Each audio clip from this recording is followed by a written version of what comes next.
Hello everybody. आज हम बात करेंगे अलंकार के बारे में। अलंकार का अर्थ क्या है, अलंकार के मुख्य कितने भेद होते हैं, आइए इस वीडियो में हम इसके बारे में जानेंगे। एक बार इस चैनल को लाइक, शेयर और सब्सक्राइब जरूर कीजिएगा प्लीज़। आइए अलंकार का अर्थ जानते हैं। भाषा को शब्द तथा शब्द के अर्थ से सुसज्जित एवं सुंदर बनाने की सार्थक प्रक्रिया के दौरान अलंकार का प्रयोग किया जाता है। अलंकार काव्य भाषा के लिए महत्वपूर्ण होते हैं। अब देखते हैं अलंकार का अर्थ। अलमधनकार, यहाँ पर अलम का अर्थ होता है आभूषण। काव्य की शोभा बढ़ाने वाले तत्वों को अलंकार कहा जाता है या कहते हैं। आचार्य वामन ने अपनी रचना अलंकार शास्त्र में अलंकार को अलंकृतिरलंकारः अर्थात जो किसी को अलंकृत करे वह अलंकार है। जिस प्रकार गहने स्वर्ण के बने होते हैं और पहनने वाले की शोभा बढ़ाते हैं, उसी प्रकार काव्य में अलंकार सुंदर वर्णों अथवा अर्थ से निर्मित होते हैं। ये जो है काव्य को आकर्षक बनाते हैं। अब हम देखते हैं अलंकार के भेद। अलंकार के मुख्य दो भेद हैं। पहला इसमें आता है अर्थालंकार, दूसरा आता है शब्दालंकार। अर्थालंकार जो है ऐसे शब्द जो वाक्य में प्रयुक्त होकर उसके अर्थ को चमत्कृत या अलंकृत कर दे, उसे अर्थालंकार कहते हैं। अर्थालंकार में मुख्यतः पहला अलंकार आता है उपमा अलंकार। उपमा अलंकार, उपमा का अर्थ होता है तुलना अथवा समानता। जहाँ पर दो वस्तुओं की तुलना उसके रूप, रंग, गुण के अनुसार की जाए, वहाँ उपमा अलंकार होता है। और यहाँ पर जो हमने ट्रिक के माध्यम से छोटा सा रूप में इसका वर्णन किया है। जब पंक्ति में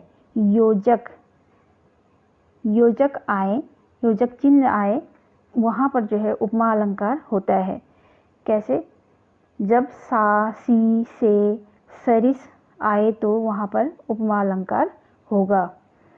यहाँ पर एक चीज़ हम क्लियर कर देना चाहते हैं कि अर्था का अर्थ होता है अर्थ के आधार पर और शब्द का अर्थ होता है शब्द के आधार पर। अब अलंकार का उदाहरण देखते हैं। मुख चंद्रमा सा सुंदर है, कर कमल सा कोमल है। यहाँ पर जो है मुख चंद्रमा सा सुंदर है, मुख की तुलना जो है चंद्रमा से की गई है और मुख जो है चंद्रमा के समान सुंदर है। तो यहाँ कर कमल सा कोमल है। कर मतलब होता है हाथ, कमल मतलब कमल का फूल। जो कर हैं, जो हमारे हाथ हैं, वो कैसे हैं? कमल के समान कोमल हैं। अर्थात यहाँ पर उपमा अलंकार होगा। अगला हम देखते हैं, इसमें आता है रूपक अलंकार। रूपक अलंकार, रूपक अलंकार जब पंक्ति में केवल योजक चिन्ह आए और सा, सी, से न आए तो वहाँ रूपक होगा। उपमेय में क्या था कि जहाँ पर सा, सी, से, सरिस आए वहाँ पर रूपक, वहाँ पर उपमा होगा। तो ठीक उसी का विपरीत यह है कि जहाँ पर सा, सी, से न आए तो वहाँ पर रूपक होगा। रूपक की परिभाषा देखते हैं अच्छे से। रूपक शब्द का अर्थ होता है एकता, वस्तुओं के बीच अभिन्नता को स्पष्ट करना रूपक अलंकार का मुख्य गुण है। यह एक अर्थालंकार है। यहाँ पर हम देखते हैं, जैसे मैया मैं तो चंद खिलौना लेहूँ, चरण कमल बंदो हरि दाई। मैया मैं तो चंद खिलौना लेहूँ।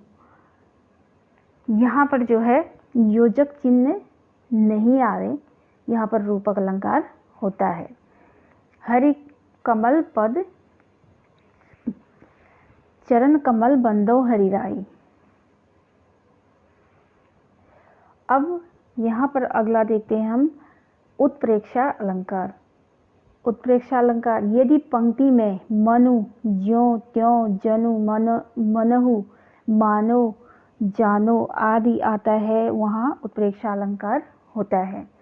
जैसे ले चला साथ में तुझे कनक ज्यों भिक्षु लेकर स्वर्ण, यहाँ पर कौन सा शब्द आया है? ले चला साथ में तुझे कनक ज्यों।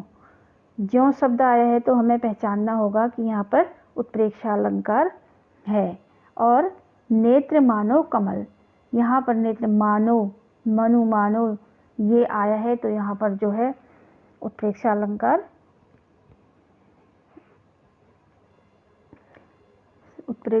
अलंकार होगा। अगला हम इसमें देखते हैं अतिसंयोक्ति अलंकार।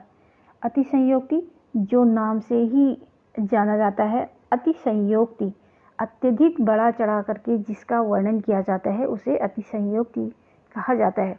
जब किसी बात का वर्णन बहुत बड़ा चढ़ाकर किया जाए तब वहाँ अतिसंयोक्ति अलंकार होता है।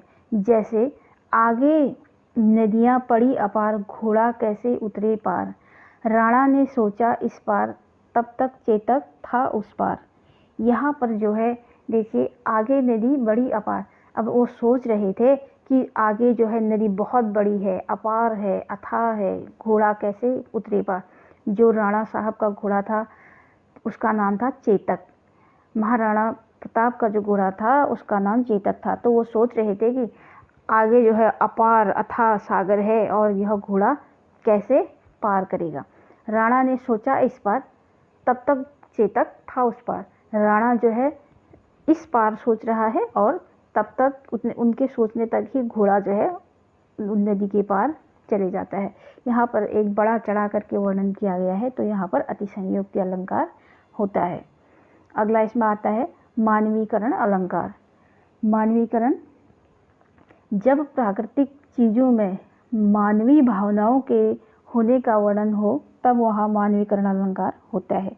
प्राकृतिक चीज़ों में मतलब जैसे फूल हंसे कलियाँ मुस्कुराए।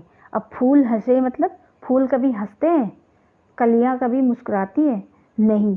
लेकिन यहाँ पर जो है प्राकृतिक चीज़ों का मानवीय भावनाओं के होने का वर्णन किया है। मानवीकरण अलंकार यहाँ पर बोला गया है इसको। फूल जो है नेचुरली हंसते नहीं है, क्योंकि हम उसकी कल्पना करते हैं कि फूल खिल रहे हैं, सुंदर लग रहे हैं, तो मानो वह हंस रहे हैं। और कलियाँ, जो नई नई कलियाँ आती हैं वह भी मुस्कुराती नहीं है, लेकिन हमें लगता है, मानवों को लगता है कि यह मुस्कुरा रही हैं, तो यहाँ पर मानवीकरण अलंकार हो जाएगा। अगला इसमें आता है शब्दालंकार। अगला आता है शब्दालंकार। शब्दा का अर्थ है शब्द के आधार पर। मुख्यतः शब्दालंकार के अंतर्गत अनुप्रास, यमक, श्लेष अलंकार सम्मिलित किए गए हैं। यहाँ पर हम पहला देखते हैं अनुप्रास अलंकार। एक वर्ण बार बार आए वहाँ अनुप्रास होता है। जहाँ पर एक वर्ण की बार बार आवृत्ति होती है वहाँ पर अनुप्रास अलंकार होता है।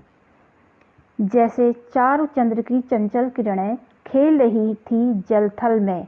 चारु चंद्र की चंचल किरणें, जहाँ पर एक ही वर्ण की बार बार आवृत्ति होती है। यहाँ पर कौन से वर्ण की आवृत्ति हो रही है? बार बार चौ वर्ण की आवृत्ति हो रही है, तो यहाँ पर कौन सा अलंकार हो जाएगा? अनुप्रास अलंकार। दूसरा इसका उदाहरण देखते हैं। मधुर मधुर मुस्कान मनोहर, मनुज बेस का उजियाला। यहाँ पर जो है मधुर मधुर मुस्कान मनोहर, माँ शब्द की बार बार आवृत्ति हो रही है, तो यहाँ पर जो है अनुप्रास अलंकार होगा। अगला इसमें देखते हैं यमक अलंकार। इसका यमक एक शब्दालंकार है। यमक का अर्थ होता है युग्म अर्थात जोड़ा। यमक का अर्थ जोड़ा या युग्म होता है। इसमें भिन्न अर्थ के साथ किसी वर्ण अथवा शब्द की आवृत्ति होती है। एक ही शब्द एक से अधिक बार आए और अर्थ अनेक हो तो वहाँ यमक अलंकार होगा। जैसे यहाँ पर इसका उदाहरण दिया है, काली घटा का घमंड घटा। यहाँ पर देखिए काली घटा, घटा मतलब होता है बादल, का घमंड घटा, घटा मतलब कम होना। बादलों का घमंड जो है कम होना यहाँ पर बताया गया है। काली घटा का घमंड घटा। कनक, अगला इसमें उदाहरण हम देखते हैं। कनक कनक ते 100 गुनी मादकता अधिकाई, या खाए बोराई नर या पावे बोराई। यहाँ पर जो है कनक के दो अर्थ हैं। यहाँ पर कनक मतलब सोना होता है और दूसरी कनक का जो है धतूरा होता है। कनक कनक ते 100 गुनी मादकता अधिकाई। अगर किसी भी इंसान को या नर को बहुत ज़्यादा सोना मिल जाता है तब भी वह जो है पागलपन हो जाता है उसको। और कनक का दूसरे कनक का अर्थ है यहाँ पर धतूरा। धतूरा अगर कोई खा लेता है या पी लेता है तो वह बोराई, बोराई मतलब होता है पागल हो जाना, वह जो है उसका नशा चढ़ जाता है उसको और वो पागल हो जाता है। यहाँ पर जो है यमक अलंकार के ये उदाहरण है। आप लोगों को समझ में आ रहा होगा। अब इसका तीसरा जो है श्लेष अलंकार यहाँ पर दिया गया है। श्लेष, एक शब्द के अनेक अर्थ होते हैं, वहाँ श्लेष अलंकार होता है।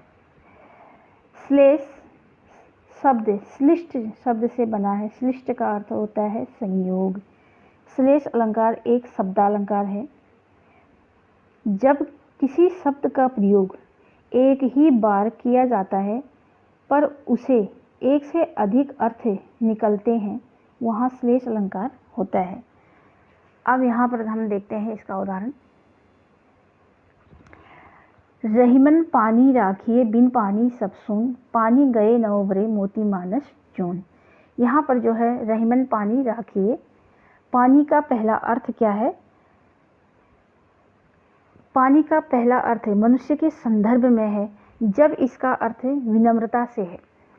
पानी पहला, रहीमन पानी राखे बिन पानी सब सून, तो मनुष्य के संदर्भ में यहाँ पर इसका वर्णन किया है कि मनुष्य में विनम्रता होनी चाहिए।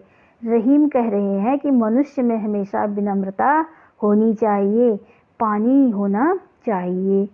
पानी गए न उभरे मोती मानस चून। अब दूसरे पानी का क्या अर्थ होता है? पानी का दूसरा अर्थ आभा, तेज या चमक से है, जिसके बिना मोती का कोई मूल्य नहीं होता है। अगर मोती में चमक नहीं होगी, तेज नहीं होगा या आभा उसकी कांति नहीं होगी तो उस मोती का कोई मूल्य नहीं होता है। तो हमारी वीडियो यहाँ पर समाप्त होती है। इससे पहले मैं आप लोगों को एक और चीज़ बताना चाहूँगी कि अलंकार जो है दो प्रकार के यहाँ पर मुख्य रूप से होते हैं। एक तीसरा होता है उभयालंकार। उभयालंकार, हम इसके बारे में थोड़ा सा डिटेल से नहीं जाएंगे, थोड़ा सा पेपरों में भी ये ज़्यादा पूछा नहीं जाता है, इसलिए इसको थोड़ा सा समझ लेंगे। उभयालंकार शब्द तथा अर्थ दोनों पर समान रूप से आश्रित रहने वाले अलंकार को उभयालंकार कहा जाता है। एक तो शब्दालंकार होता है और दूसरा अर्थालंकार होता है। तो ये जो उभयालंकार होता है ना, यह जो है शब्द में भी और अर्थ में दोनों में समान रूप से आश्रित रहता है, तो यहाँ पर उभयालंकार कहा जाता है। जहाँ काव्य में शब्दालंकार और अर्थालंकार दोनों की विशेषताएं पाई जाती हैं, वहाँ जो है उभयालंकार होता है। कभी कभार ऐसे पूछा जाता है कि अलंकार कितने प्रकार के होते हैं? मुख्य रूप से तो दो प्रकार के हैं, शब्दालंकार और अर्थालंकार। शब्दालंकार के अंतर्गत ये और अर्थालंकार के अंतर्गत वो दूसरे ऐसे आते हैं। तो उभयालंकार क्या है? दोनों में आश्रित है। तो देखिए, यहाँ पर हमने अलंकारों के बारे में डिटेल से चर्चा की। आप लोगों को यह वीडियो कैसी लगी आप मुझे कमेंट बॉक्स में ज़रूर लिखिएगा, और इससे आपको निश्चित ही कुछ न कुछ जानकारी मिली होगी। प्लीज़ आप इस चैनल को लाइक करें, सब्सक्राइब करें, अपने दोस्तों के साथ ज़्यादा से ज़्यादा शेयर करें। थैंक यू, धन्यवाद।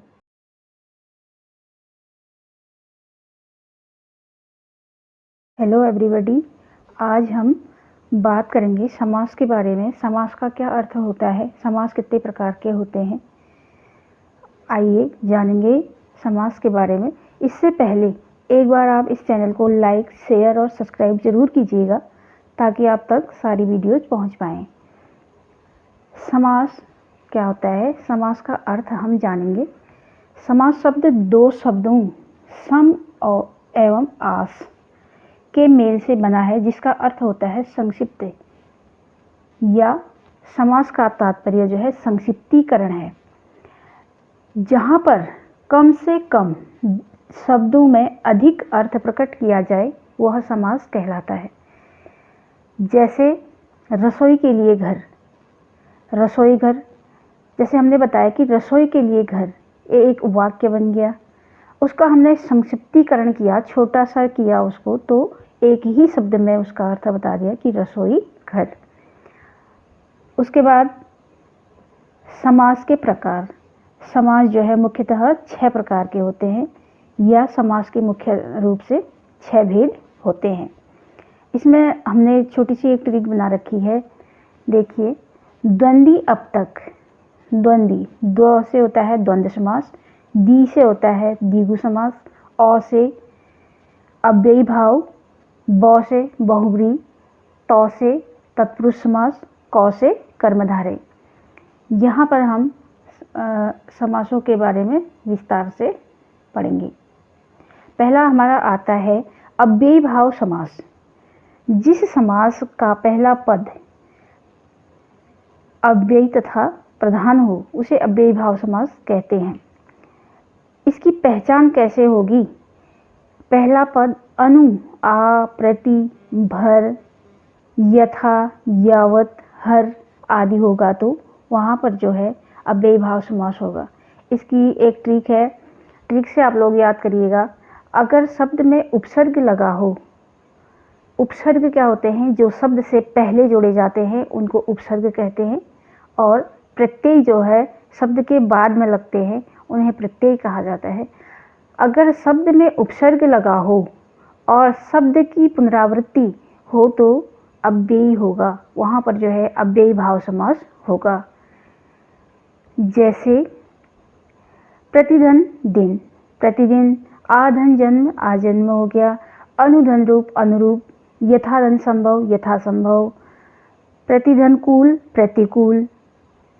और हमने इसमें दिया है जैसे धड़ाधड़, घर घर, रातों रात, धीरे धीरे, भागम भाग, ये सब इसके उदाहरण हैं। अगला हम देखते हैं द्वंद्व समास। द्वंद्व समास, इसकी छोटी सी एक ट्रिक हमने बनाई है। इस समास में दोनों पद ही प्रधान होते हैं।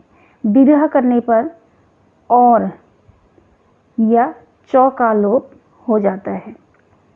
जैसे राधा कृष्ण, राधा और कृष्ण, नर नारी, नर और नारी, गुण और दोष, गुण दोष। द्वंद्व समास में जो है योजक चिन्ह का लोप हो जाता है। जैसे और, चौ, ये जो इसके योजक चिन्ह है इनका लोप हो जाता है। अगला हम देखते हैं द्विगु समास। द्विगु समास में क्या होता है? जिस समस्त पद का पूर्व पद संख्यावाचक विशेषण हो वह द्विगु समास कहलाता है। इसमें देखिए, ऐसा कौन सा समास पहला पद संख्यावाची हो? द्विगु समास होता है। ऐसा कौन सा पद है जिसका पहला पद संख्यावाची हो? वह क्या कहलाता है? द्विगु समास कहलाता है। अब इसमें देखिए, 7 सिंधुओं का समूह, सप्त सिंधु, यहाँ पर जो है संख्यावाची, संख्याओं के माध्यम से जो हम समझेंगे वही जो है द्विगु समास होगा। यहाँ पर हमने दिया है नवग्रह, नवग्रह, दोपहर, दोपहर मतलब 2 पहरों का जब मिलन होता है उसको दोपहर कहा जाता है। त्रिवेणी, 3 नदियों का जो मिलन होता है उसको त्रिवेणी बोला जाता है। पंचतंत्र, 5 तंत्र, चौगुनी, 4 गुनी, तिरंगा, 3 रंगों से बना जो है अर्थात तिरंगा। यहाँ पर जो है संख्याओं के माध्यम से हम इसको समझेंगे द्विगु समास। अगला आता है कर्मधारय समास। कर्मधारय समास में देखिए,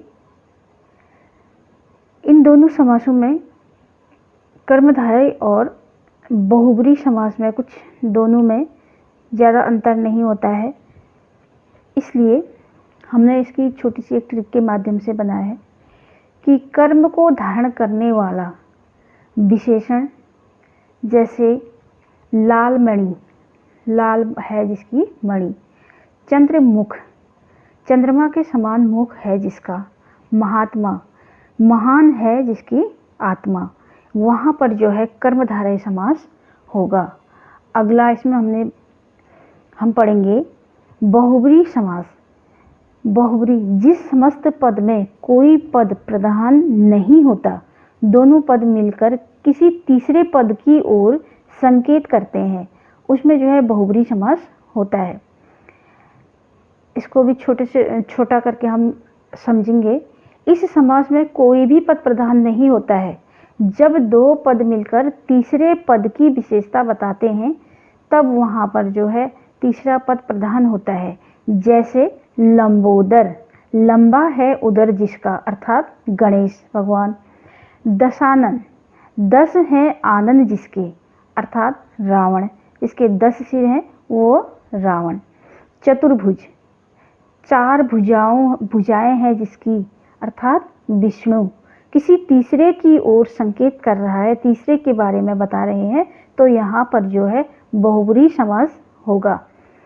पीतांबर, पीतांबर, पीत है अंबर जिसका, पीले वस्त्रों को धारण करने वाले हैं जो, अर्थात श्री कृष्ण, तीसरे की विशेषता यहाँ पर बता रहे हैं, तो यहाँ पर बहुब्री समास होगा।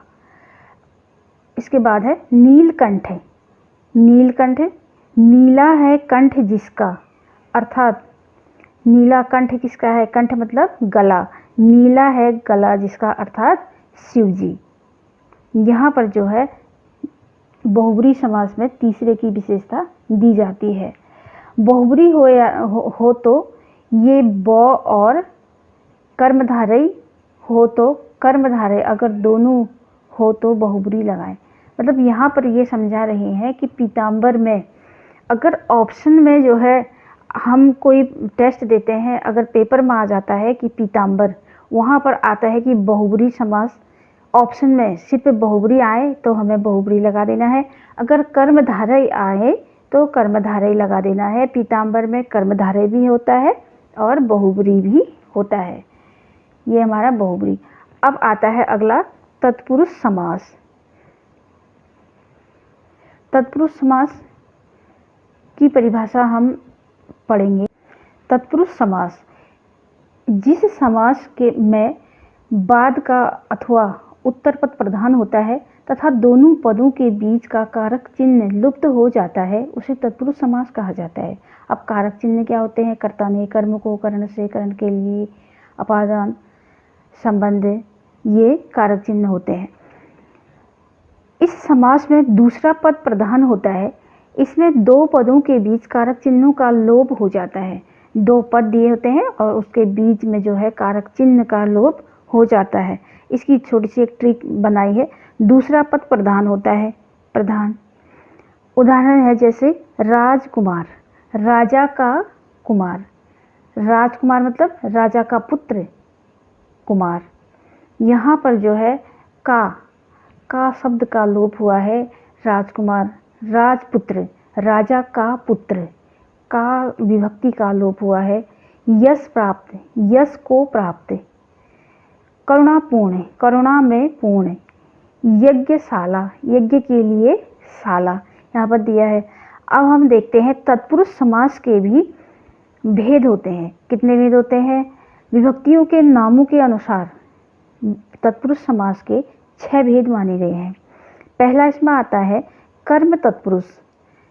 कर्म तत्पुरुष जिसमें कर्म कारक की विभक्तियों को का लोप हो जाता है, इसे कर्म तत्पुरुष कहते हैं। दूसरा इसमें आता है करण तत्पुरुष। इसमें करण कारक की विभक्ति से, के द्वारा का लोप हो जाता है। तीसरा इसमें आता है संप्रदान तत्पुरुष। इसमें संप्रदान कारक की विभक्ति के लिए का लोप हो जाता है। अगला इसमें आता है अपादान तत्पुरुष। इसमें अपादान कारक की विभक्ति अपादान में से आता है, से का लोप हो जाता है। यहाँ पर जो से का लोप हो जाता है। अगला संबंध तत्पुरुष, इसमें संबंध कारक की विभक्ति संबंध में आता है का, के, की, रा, रे, री, ना, ने, नी, इनका जो है लुप्त हो जाता है। अगला इसमें आता है अधिकरण तत्पुरुष, जिसमें अधिकरण कारक की विभक्ति अधिकरण में आता है मैं, पर, ये, इसका लोप हो जाता है। यहाँ पर जो है तत्पुरुष के 6 भेद बताए गए हैं। अब इसके पश्चात इसमें एक न्यू समास आता है, इसके बारे में हम थोड़ा सा पढ़ेंगे। जिस समास के पूर्व पद में निषेध सूचक अर्थात नकारात्मक शब्द मतलब जिससे किसी के न होने का, किसी कार्य के न होने का भाव प्रकट होता है, उसे निषेध या सूचक या नकारात्मक बोलते हैं। इसमें क्या क्या आते हैं न्यू समास में, ये ज़्यादातर पेपरों में कम पूछा जाता है, लेकिन थोड़ा सा जानकारी के लिए हम इसको बता रहे हैं। औ, अन, न, ना, गैर आदि ये जो है इसके सूचक शब्द हैं। जैसे अधर्म, अनिष्ट, अनावश्यक, नापसंद, गैर वाजिब आदि, ये जो है न्यून समास के उदाहरण दिए गए हैं। तो ये समास के बारे में हमने पढ़ा। आप लोगों को यह समास के बारे में समझ में आया या कुछ अच्छी जानकारियाँ मिली तो आप हमें कमेंट बॉक्स में ज़रूर लिख के भेजिएगा। और साथ ही इस चैनल को लाइक, सब्सक्राइब और शेयर ज़रूर कीजिएगा। इस चैनल से निश्चित ही समास के बारे में कुछ न कुछ जानकारी प्राप्त हुई होगी, तो आप लोग इसे शेयर भी कीजिएगा। धन्यवाद।